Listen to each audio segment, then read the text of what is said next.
Good evening students, my self Jitendra Kumar. मेरा नाम जितेंद्र कुमार है और आप देख रहे हैं इंस्पायर एक्सीलेंस इंस्टीट्यूट।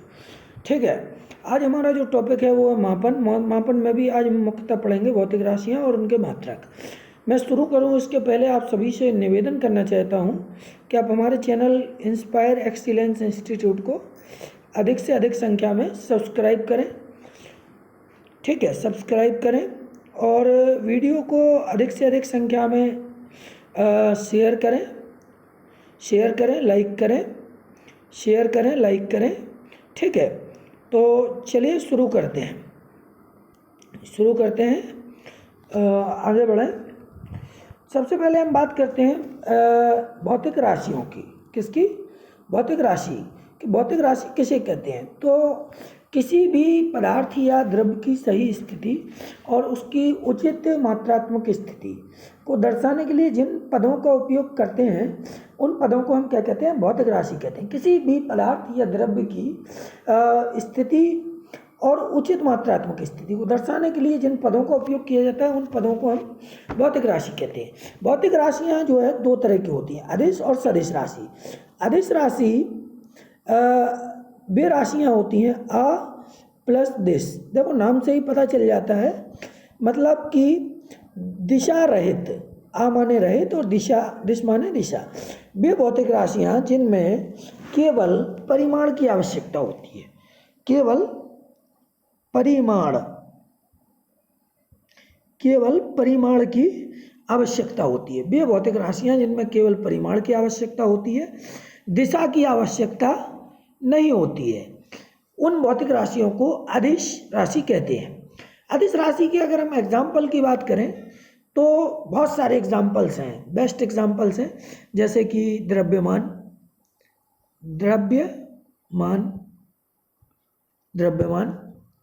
उसके बाद बात करें हम द्रव्यमान के बाद चाल, दूरी, द्रव्यमान, चाल, दूरी। और आगे बात करते हैं द्रव्यमान, चाल, दूरी, विस्थापन, आयतन, घनत्व,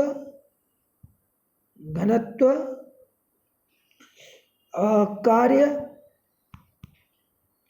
ऊर्जा। ये सभी एग्जाम्पल हैं अदिश राशियों के आदि। ठीक है, तो अदिश राशि वे राशियाँ होती हैं, वे भौतिक राशियाँ जिनमें केवल परिमाण की आवश्यकता होती है, दिशा की आवश्यकता नहीं होती है, और उनको हम क्या कहते हैं? अदिश राशि। जैसे द्रव्यमान, चाल, ऊर्जा, दूरी, आयतन, घनत्व, शक्ति, कार्य, बहुत सारे हैं, शक्ति, कार्य आदि। ठीक है, आगे बढ़ा। दूसरा है सदिश राशि। वे भौतिक राशियाँ सा माने सहित और दिश माने दिशा। सा माने सहित और दिश माने दिशा। वे भौतिक राशियाँ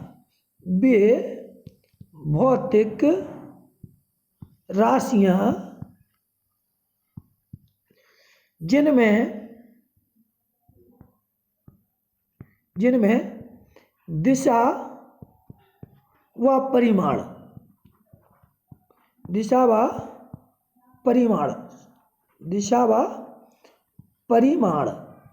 दोनों की आवश्यकता होती है।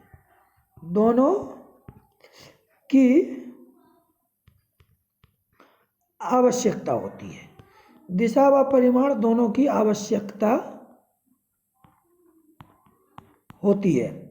ठीक है, उन्हें हम क्या कहते हैं? सदिश राशि कहते हैं। सदिश राशि के अगर हम एग्जाम्पल्स देखें तो नंबर 1 जो है आवेग, नंबर 2 वेग, नंबर 3 संवेग, विस्थापन,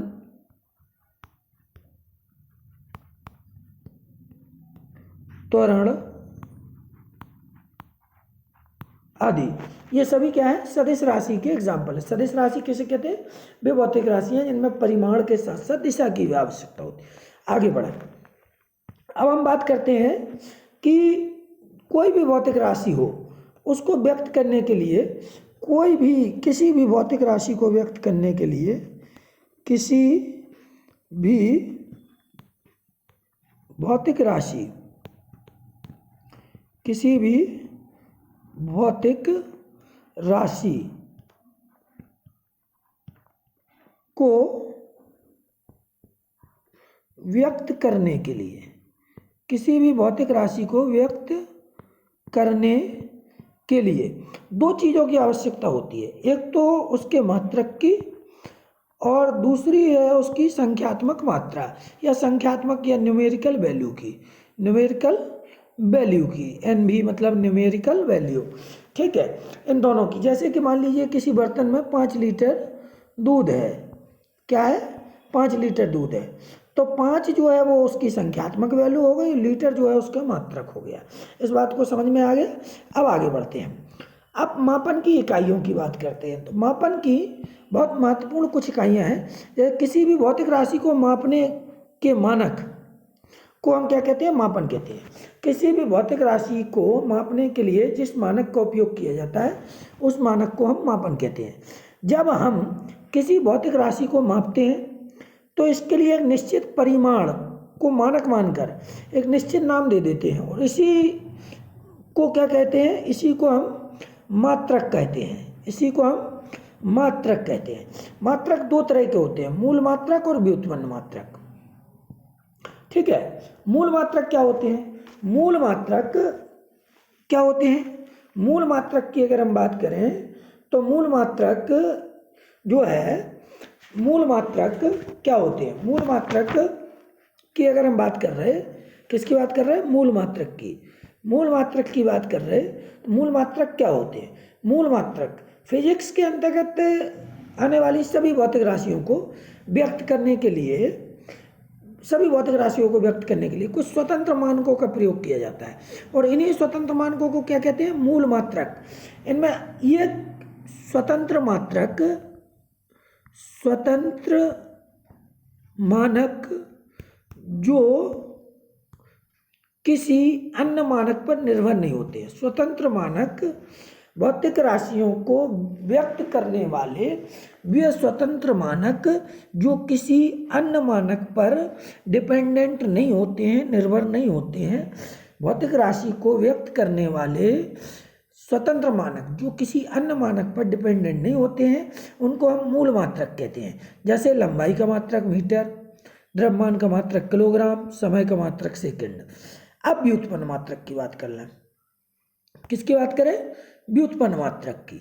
व्युत्पन्न मात्रक की जब हम बात करते हैं तो व्युत्पन्न मात्रक की बात करें, व्युत्पन्न मात्रक की अगर हम बात करते हैं तो व्युत्पन्न मात्रक क्या है, वे मात्रक जो दो या दो से अधिक मूल मात्रकों से उत्पन्न होते हैं, दो या दो से अधिक मूल मात्रकों से प्राप्त होते हैं या उनकी सहायता से बनाए जाते हैं, उनको हम क्या कहते हैं, व्युत्पन्न मात्रक कहते हैं। वे मात्रक जो दो या दो से अधिक मूल मात्रकों की सहायता से व्युत्पन्न होते हैं या निर्मित किए जाते हैं। जैसे कि क्षेत्रफल का मात्रक, क्षेत्रफल का जो फॉर्मूला होता है वो लंबाई गुणा चौड़ाई होता है। ठीक है, तो लंबाई का मात्रक क्या होता है, मीटर, और चौड़ाई का मात्रक भी मीटर। तो अगर हम देखें तो क्षेत्रफल का जो मात्रक होगा वो मीटर स्क्वायर यानी वर्ग मीटर। इसी तरह से आयतन की बात करें, आयतन का क्या है, लंबाई गुणा चौड़ाई गुणा ऊंचाई। ठीक है, तो तीनों का मात्रक क्या होगा, m into M into M, मतलब कि एम क्यू घन मीटर। आयतन का मात्रक क्या होगा, घन मीटर या एम क्यू घन मीटर। अब इसी तरह से घनत्व की बात करें, घनत्व का जो सूत्र होता है वो होता है द्रव्यमान बटे या अपॉन आयतन, द्रव्यमान अपॉन आयतन। द्रव्यमान का जो मात्रक है वो है किलोग्राम और आयतन का है मीटर क्यूब यानी घन मीटर।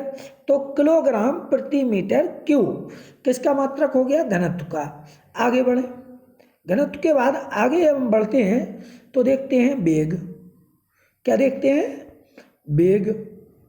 वेग वेग का मात्रक क्या है? वेग का जो सूत्र है वो है विस्थापन बटे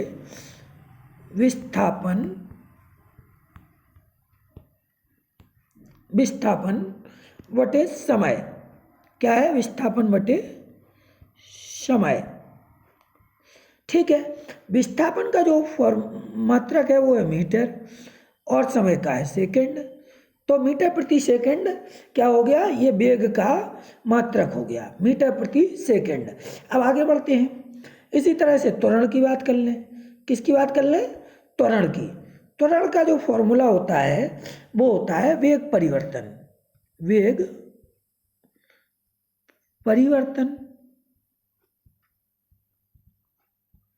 अपॉन समय।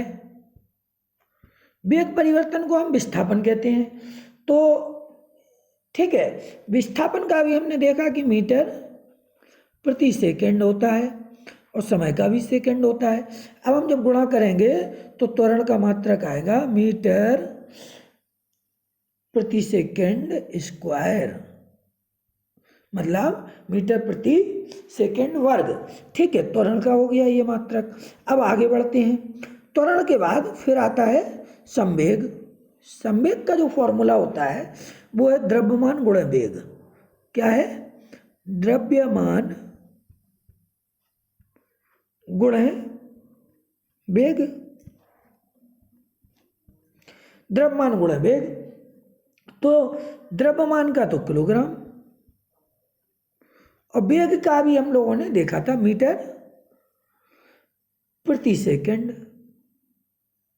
सॉरी द्रव्यमान, अरे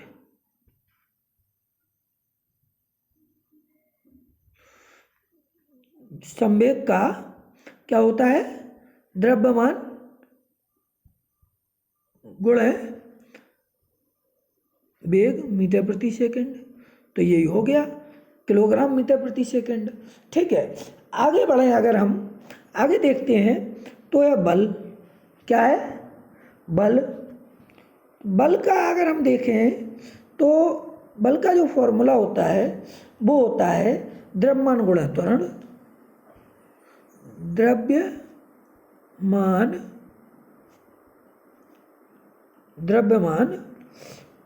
गुणा त्वरण। द्रव्यमान गुणा त्वरण। अब द्रव्यमान गुणा त्वरण जब बल का मात्रक है तो द्रव्यमान का तो होता है किलोग्राम मात्रक। त्वरण का भी हम लोग देख ही चुके हैं। त्वरण का अभी हम लोग देख चुके हैं। त्वरण का क्या होता है मात्रक? मीटर प्रति सेकंड स्क्वायर। मीटर प्रति सेकंड स्क्वायर। तो इसका हो गया किलोग्राम मीटर प्रति सेकंड स्क्वायर, बल का मात्रक। ठीक है, अब इसको हम न्यूटन भी कह सकते हैं। क्या कहते हैं? न्यूटन। तो न्यूटन भी होता है बल का मात्रक। ठीक है, तो न्यूटन किलोग्राम मीटर प्रति सेकंड स्क्वायर या न्यूटन, ये बल का मात्रक होता है। अब कार का मात्रक। कार का फॉर्मूला क्या है? कार का है बल गुणा विस्थापन। बल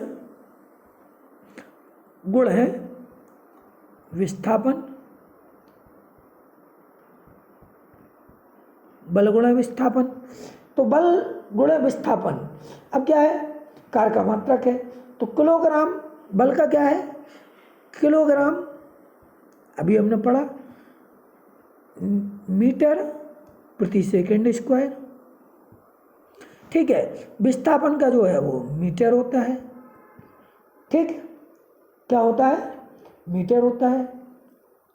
विस्थापन का मीटर होता है। तो ये हो गया किलोग्राम मीटर स्क्वायर प्रति सेकंड स्क्वायर। ठीक है, ये इसका हो गया। ठीक है, अब इसको हम ऐसे भी लिख सकते हैं, बल का न्यूटन और विस्थापन का मीटर, तो न्यूटन मीटर भी हो सकता है। तो ये इस तरीके से भी हम इसको नोट कर सकते हैं कि कार का जो होता है मात्रक वो न्यूटन मीटर भी होता है। कार का मात्रक न्यूटन मीटर भी होता है। ठीक है, और किलोग्राम मीटर स्क्वायर प्रति सेकंड स्क्वायर भी होता है और न्यूटन मीटर भी होता है, ठीक है, न्यूटन मीटर भी होता है।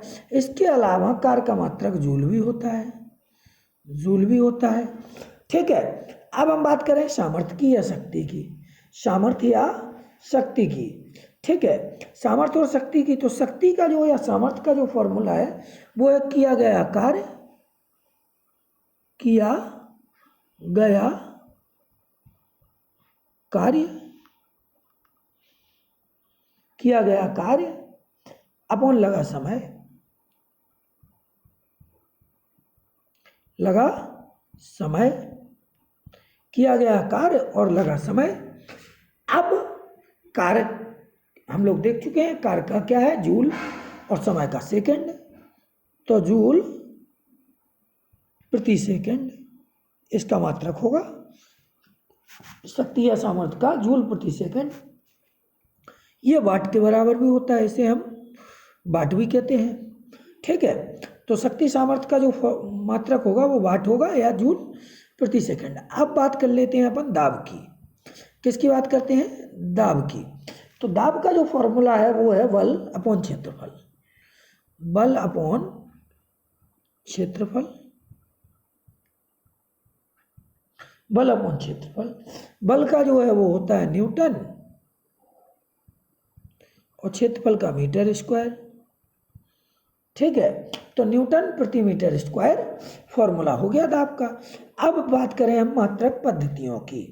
तो मात्रक पद्धतियों में पहली पद्धति जो है वो बहुत मोस्ट इम्पोर्टेंट पद्धति है। पहली पद्धति जिसका नाम है MKS पद्धति, MKS पद्धति, मतलब कि मीटर किलोग्राम सेकंड पद्धति, मीटर किलोग्राम सेकंड पद्धति। इस पद्धति का मतलब क्या है, इस पद्धति में लंबाई का मात्रक, लंबाई का मात्रक मीटर, ठीक है। किलोग्राम जो है वो किसका मात्रक है, द्रव्यमान का, मास का मात्रक या द्रव्यमान का मात्रक, द्रव्यमान का मात्रक, और सेकंड जो है वो है समय का मात्रक माना जाता है, ठीक। इसके आगे अगर अपन बढ़े तो देखते हैं, सॉरी आगे बढ़ते हैं तो देखेंगे कि जो है आगे बढ़ने पर हम देखते हैं कि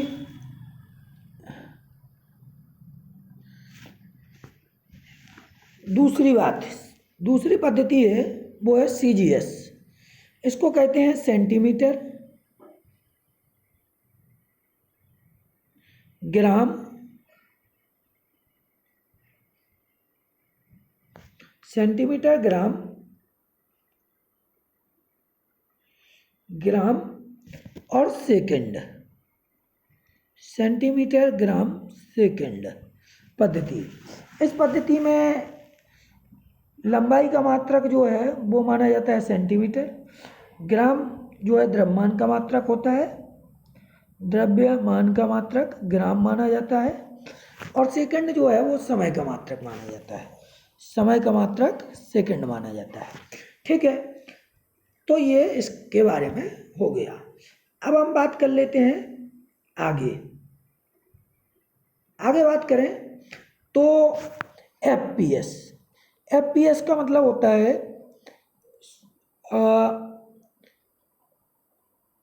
FPS फुट पाउंड और सेकंड पद्धति। लंबाई का मात्रक फुट माना जाता है इसमें, ठीक है। लंबाई का मात्रक फुट माना जाता है, क्या माना जाता है, फुट, और लंबाई का मात्रक फुट माना जाता है, और द्रव्यमान का मात्रक जो है वो माना जाता है पाउंड को, और समय का मात्रक माना जाता है, समय का मात्रक माना जाता है वो माना जाता है सेकंड को, ठीक है। अब तीसरी जो पद्धति के बाद चौथी जो पद्धति है वो है सिस्टम ऑफ इंटरनेशनल यूनिट, अंतर्राष्ट्रीय पद्धति, system of international unit, system of international unit, system of international unit. ठीक है, इसमें क्या है, ये पद्धति 1960 में इसको स्वीकार किया। अंतर्राष्ट्रीय मापतौल अधिवेशन में सर्वमान्य घोषित किया गया इस पद्धति को, अंतर्राष्ट्रीय मापतौल अधिवेशन में। ठीक है, इसमें 7 मूल मात्रक और 2 संपूरक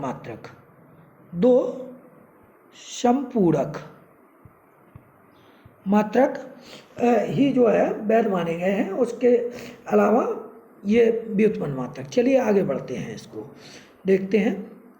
आगे जब हम बढ़ते हैं तो एसआई पद्धति के 7 मूल मात्रक जो हैं उनकी बात कर लेते हैं। एसआई पद्धति के 7 मूल मात्रक तो और उनके साइन। लंबाई का मूल मात्रक जो है वो मीटर है और इसका साइन एम से इसको दर्शाते हैं। द्रव्यमान का मूल मात्रक किलोग्राम, इसको केजी से दर्शाते हैं। इसी तरह से एम्पियर, विद्युत धारा का मूल मात्रक एम्पियर और इसको ए से दर्शाते हैं। समय का मूल मात्रक है वो सेकंड है। ठीक है, ये मूल राशियां हैं और ये इनके मूल मात्रक और इनका साइन। ताप का मूल मात्रक है वो केल्विन, के से दर्शाते हैं। ज्योति तीव्रता का कैंडेला, सी से दर्शाते हैं।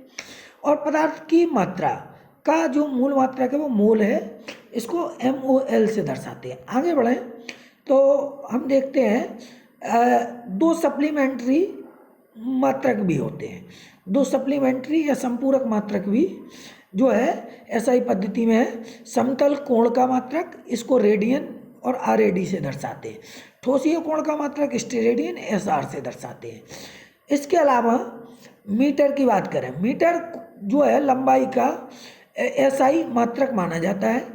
इसके अन्य मात्रक भी हैं, जैसे 1 किलोमीटर में 1000 मीटर होते हैं, 1 मील में 1.60934 किलोमीटर, 1.60934 किलोमीटर।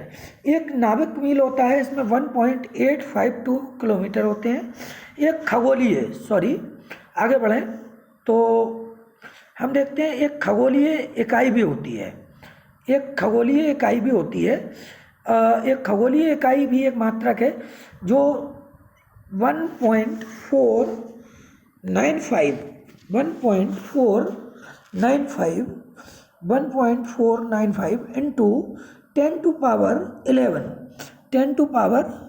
11 मीटर,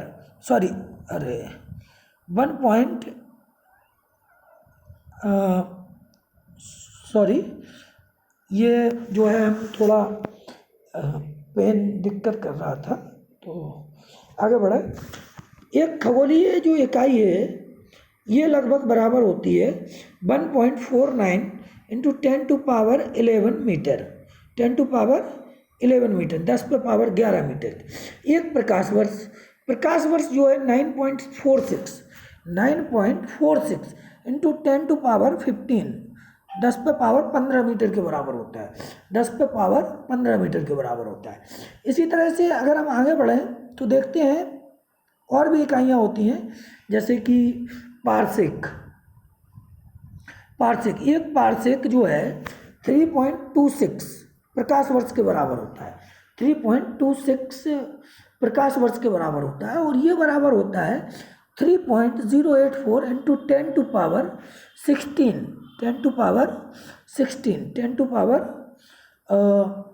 16, 10 पे पावर 16 मीटर के बराबर। ठीक है, प्रकाश वर्ष, पार्सेक और खगोलीय इकाई अत्यंत जो लंबी खगोलीय दूरियां हैं उनको मापने के लिए उपयोग होती हैं। एक प्रकाश वर्ष जो होता है वो प्रकाश के द्वारा 1 वर्ष में तय की गई दूरी के बराबर होता है। एक प्रकाश वर्ष 1 वर्ष में तय की गई दूरी के बराबर होता है। किसके बराबर होता है? 1 वर्ष में तय की गई दूरी के बराबर होता है। एक खगोलीय इकाई पृथ्वी के केंद्र से सूर्य के केंद्र के औसत दूरी के बराबर होती है। एक खगोलीय इकाई जो है पृथ्वी के केंद्र से सूर्य के केंद्र के औसत दूरी के बराबर होती है। एक पार्सेक, अभी हम इसी के बाद, वह दूरी जिस पर एक खगोलीय इकाई 1 सेकंड का कोण बनाती है उसे हम क्या कहते हैं, पार्सेक। एक पार्सेक बराबर होता है 3.84 इंटू 10⁻16। अभी हमने यहाँ आगे बताया था 10⁻16 मीटर के बराबर होता है। ठीक है, आगे बढ़ें, आगे बढ़ते हैं तो हम देखते हैं और चीज़ें, आगे बढ़ें तो और चीज़ें देखते हैं, जैसे कि आपका किलोग्राम। किलोग्राम भी ऐसा ही सिस्टम, यानी जो अंतर्राष्ट्रीय पद्धति है उसका जो है द्रव्यमान का मात्रक है। अंतर्राष्ट्रीय मापतौल जो कार्यालय है उसमें रखा है प्लेटिनम और इरिडियम मिश्र धातु के कुछ टुकड़े रखे हैं। इन टुकड़ों के द्रव्यमान को ही 1 किलोग्राम माना गया है। किस किस धातु के? प्लेटिनम और इरिडियम मिश्र धातु के।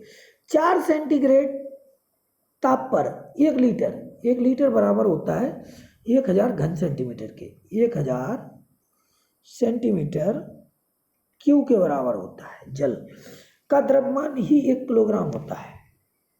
ठीक है, 1 औंस, अब और कुछ मात्रक हैं द्रव्यमान के। 1 औंस बराबर 28.35 ग्राम होता है। 1 पाउंड बराबर 16 औंस होते हैं। क्या होते हैं? 16 औंस। अगर हम आगे बढ़ें तो इसको और डिटेल से बताएंगे। 1 पाउंड बराबर 16 औंस होते हैं। 1 पाउंड बराबर 16 औंस होते हैं, और ये बराबर होते हैं 16 औंस, ये होते हैं 453 ग्राम के। ठीक है, इसके बराबर होते हैं। 1 किलोग्राम बराबर तो 1000 ग्राम होता है, इस बात को तो हम लोग जानते ही हैं। और ये जो है लगभग बराबर होता है 2.205 पाउंड के। किसके बराबर होता है? पाउंड के। ठीक है, आगे बढ़े। पेन थोड़ा ठीक से ये काम नहीं कर रहा है, लेकिन करते हैं। ठीक है, आगे बढ़े तो आगे बढ़े हम देखते हैं 1 कुंटल बराबर होता है 100 किलोग्राम के। ठीक है, और 1 मीट्रिक टन बराबर होता है 1000 किलोग्राम के। आगे बढ़ते हैं। 1 सेकंड, अब बात आ गई सेकंड की। सेकंड भी ऐसा ही सिस्टम मात्रक है किसका? समय का मात्रक है ऐसा ही सिस्टम में सेकंड। ठीक है, ऐसा ही सिस्टम में समय का मात्रक है। 1 मिनट में 60 सेकंड होते हैं। 1 घंटे में 60 मिनट होते हैं और 3600 सेकंड होते हैं। ठीक है, एक दिन में 24 घंटे होते हैं। और अगर हम सेकंड की बात करें तो 24 × 60 × 60, इसका जो भी आंसर आएगा वो जो है क्या होगा? सेकंड होंगे। 1 सप्ताह में 7 दिन होते हैं। 1 चंद्रमास में 4 सप्ताह या 28 दिन होते हैं। ठीक है, आगे बढ़े तो 1 सौर मास, इसमें 30 या 31 दिन होते हैं। और अगर सौर मास फरवरी का है तो 28 या 29 दिन का होगा। 1 वर्ष में 365 दिन, या 12 सौर मास, या 13 चंद्रमास और 1 दिन होता है। 1 लीप वर्ष में 366 दिन होते हैं, क्योंकि फरवरी का दिन इसमें 29 का होता है, 29 दिनों का होता है। फरवरी में 29 दिनों का होता है। अब आगे बढ़ते हैं। एम्पियर क्या है? विद्युत धारा का ऐसा ही मात्रक है। ये हम पहले ही पढ़ चुके हैं कि विद्युत धारा का मात्रक, विद्युत धारा का वह मान जो निर्वात में 1 मीटर दूरी पर रखे 2 सीधे अनंत लंबाई के समानांतर तारों में प्रवाहित करने पर प्रत्येक तार की प्रति मीटर लंबाई पर तारों के बीच 2 × 10⁻⁷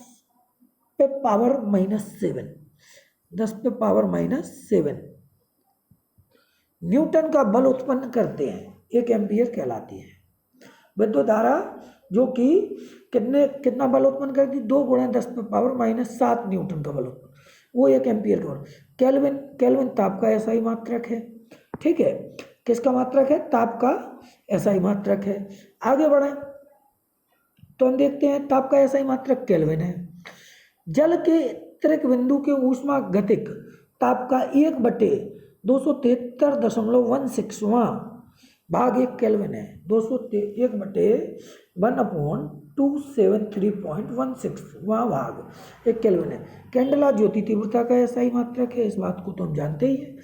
ठीक है। और कृष्ण का या ब्लैक बॉडी के पृष्ठ के 1/6 लाख वर्ग मीटर क्षेत्रफल की पृष्ठ के लंबवत दिशा में ज्योति तीव्रता 1 कैंडेला के बराबर होती है।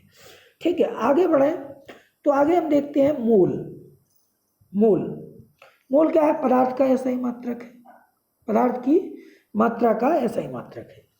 किसी पदार्थ की वह मात्रा जिसमें उस पदार्थ के अवयवों की संख्या कार्बन के 0.012 किलोग्राम में उपस्थित परमाणुओं की संख्या के बराबर होती है, उसे हम क्या कहते हैं? मोल कहते हैं। किसके बराबर?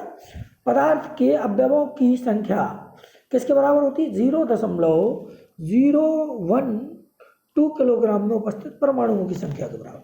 चूंकि कार्बन 12 के 0.012 किलोग्राम में परमाणुओं की संख्या जो होती है वो होती है 6.023। कितनी होती है? 6.023 इंटू 10⁻23। 10⁻23। एक मोल पदार्थ की वह मात्रा जिसमें उसके अवयवी तत्वों की संख्या जो है 6.023 इंटू 10⁻23 होती है। इस संख्या को क्या कहते हैं? एवोगैड्रो नियतांक। 6.023 इंटू 10⁻23 इसको क्या कहते हैं? एवोगैड्रो नियतांक। अब रेडियन क्या है? रेडियन समतल कोण का SI मात्रक है। ठीक है, और इसकी अगर हम डेफिनेशन की बात करें तो ये जो है वह कोण जो वृत्त की त्रिज्या के बराबर की चाप वृत्त के केंद्र पे बनाता है, रेडियन कहलाता है। वह कोण जो वृत्त की त्रिज्या के बराबर की चाप वृत्त के केंद्र पे बनाता है, रेडियन कहलाता है। स्टेरेडियन ठोसिया कोण का SI मात्रक है। ठीक है, घन कोण का वह मान जो गोले के पृष्ठ के उस भाग जिसका क्षेत्रफल गोले की त्रिज्या के वर्ग के बराबर होता है के द्वारा गोले के केंद्र पर बनाया जाता है, एक स्टेरेडियन के बराबर होता है। अब कुछ अन्य मात्रक भी हैं। ठीक है, कुछ अन्य मात्रक भी है, जैसे 1 इंची बराबर होता है 2.54 सेंटीमीटर। 1 फुट बराबर 12 इंची। और ये अगर सेंटीमीटर में देखें तो 30.48 सेंटीमीटर। और अगर हम इसको नैनोमीटर में देखें तो 183 गुणे 10⁻⁻7 नैनोमीटर। 1 माइक्रोन। अब हम बात करें 1 माइक्रोन की तो 1 माइक्रोन जो होता है वो बराबर होता है 10⁻⁻6 मीटर के। 10⁻⁻6 मीटर। 1 एंगस्ट्रॉम बराबर होता है 10⁻⁻6 मीटर के। 10⁻⁻6 मीटर के।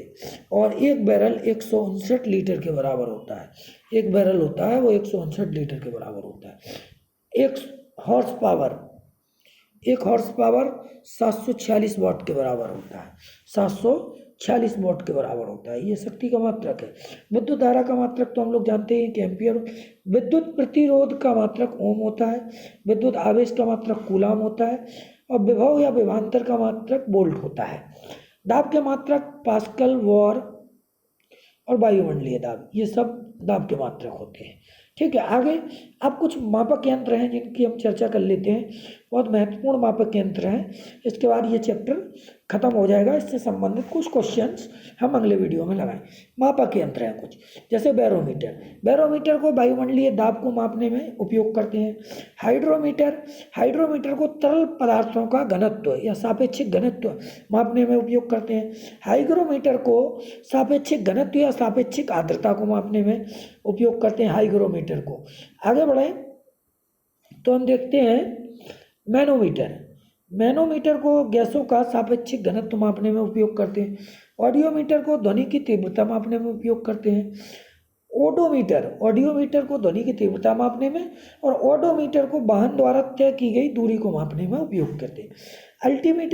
अल्टीमीटर को ऊंचाई मापने में उपयोग किया जाता है। ठीक है, ऑक्सीजनोमीटर जो होता है उसको पौधों की वृद्धि या ग्रोथ मापने में उपयोग किया जाता है ऑक्सीजनोमीटर, और ऑक्सीजनोमीटर का ही उपयोग एससी बसु ने किया था। ठीक है, आगे बढ़े तो हम देखते हैं लक्समीटर। लक्समीटर को प्रकाश की तीव्रता मापने में उपयोग किया जाता है। लेक्टोमीटर को दूध की शुद्धता या उसका घनत्व मापने में उपयोग किया जाता है। आगे बढ़ते हैं, गैल्वेनोमीटर। गैल्वेनोमीटर को विद्युत धारा की उपस्थिति जांचने में उपयोग करते हैं। अमीटर को विद्युत धारा को मापने में उपयोग करते हैं। गैल्वेनोमीटर विद्युत धारा की उपस्थिति जांचने में और अमीटर को विद्युत धारा को मापने में। एक्टोमीटर या एक्टीमीटर या एक्टोमीटर, इसका उपयोग जो है एक्टीमीटर सूर्य की किरणों की तीव्रता मापने में किया जाता है। एक्टीमीटर का उपयोग सूर्य की किरणों की तीव्रता मापने में किया जाता है। आगे बढ़े, टेकोमीटर वायुयानों व मोटर नावों की गति मापने में किया जाता है। ठीक है, फोनोमीटर विद्युत चुंबकीय तरंगों की आवृत्ति मापने में। स्पीडोमीटर का उपयोग चाल को मापने में किया जाता है। किसको मापने में? चाल को मापने। फेदोमीटर का उपयोग समुद्र की गहराई मापने में किया जाता है।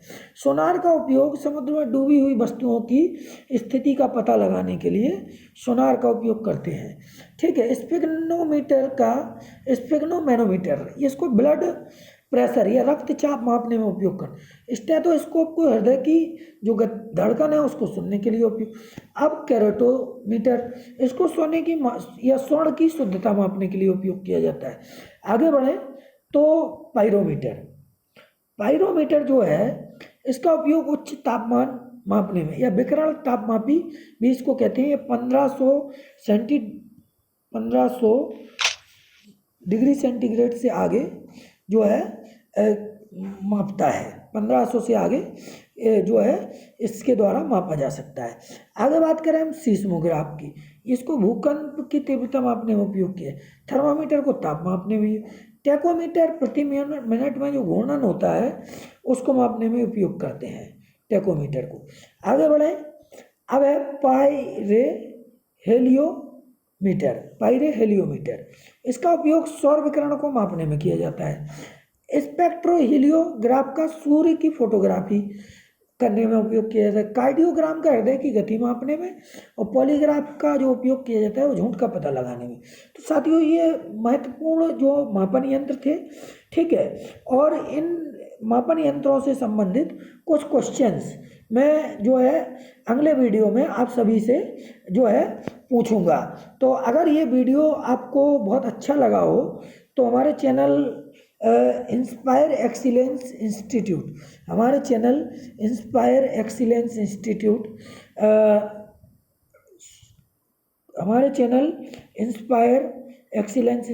को अधिक से अधिक सब्सक्राइब कीजिए और वीडियो अगर अच्छा लगे तो ज़्यादा से ज़्यादा शेयर कीजिए, लाइक कीजिए और कमेंट कीजिए। Thank you for watching this video.